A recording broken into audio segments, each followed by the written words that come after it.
The World Health Organization, the WHO, has warned that Gaza's healthcare system is nearing total collapse, describing the humanitarian health situation as catastrophic after nearly 2 months without medical aid due to Israel's ongoing blockade. The WHO spokesperson, Margaret Harris, said Gaza's residents are deprived of essentials like food, water, shelter, and medical care, and fear of hospital attacks has kept many from seeking treatment. Hospitals face severe shortages of basic supplies, with overcrowded conditions and a surge in trauma injuries and disease exacerbating the crisis. Despite having stocked warehouses and teams on the ground, the WHO says the continued blockade is preventing the delivery of life-saving aid. Harris warned that the situation is very close to the edge of the abyss.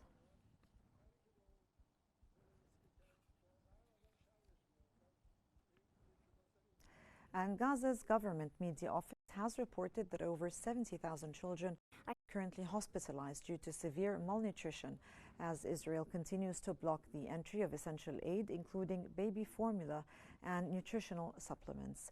According to the statement, more than 3,500 children are under 5 are at risk of imminent death from starvation, with 290,000 others on the brink of death. It also highlighted that 1.1 million children in Gaza are lacking the minimum nutrition required for survival. The statement condemned the blockade, accusing Israel of using starvation as a weapon while calling attention to the shameful international silence surrounding the crisis.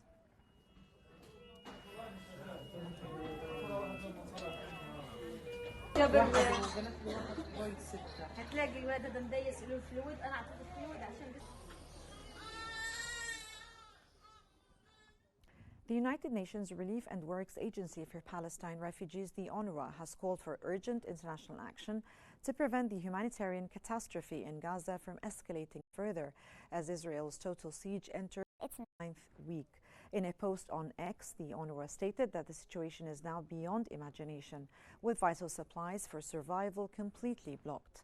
The agency stressed the need for a concerted global effort to address the ongoing crisis.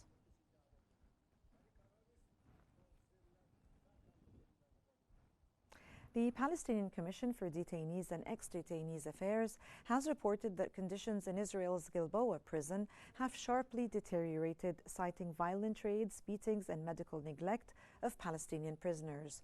According to the Commission's lawyer, inmates have suffered serious injuries, including broken ribs, hearing loss, and internal pain following repeated assaults. 2 major raids took place in April, with one involving police dogs attacking prisoners.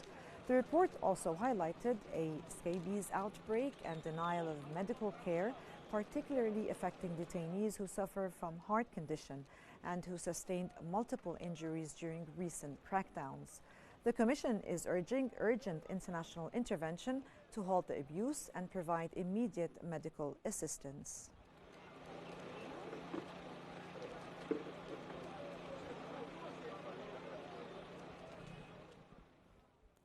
Iranian President Masoud Pezeshkian has said that his country will not tie its future to nuclear negotiations with the United States. According to Iranian media, President Pezeshkian said that Iran is prepared to continue independently if nuclear talks with Washington become complicated, emphasizing the country's reliance on internal unity. In a previous statement, he noted that domestic affairs are not dependent on the outcome of negotiations, though he expressed confidence that a peaceful resolution could lead to significant progress. He also stressed that the absence of an agreement would not necessarily result in difficulties for Iran.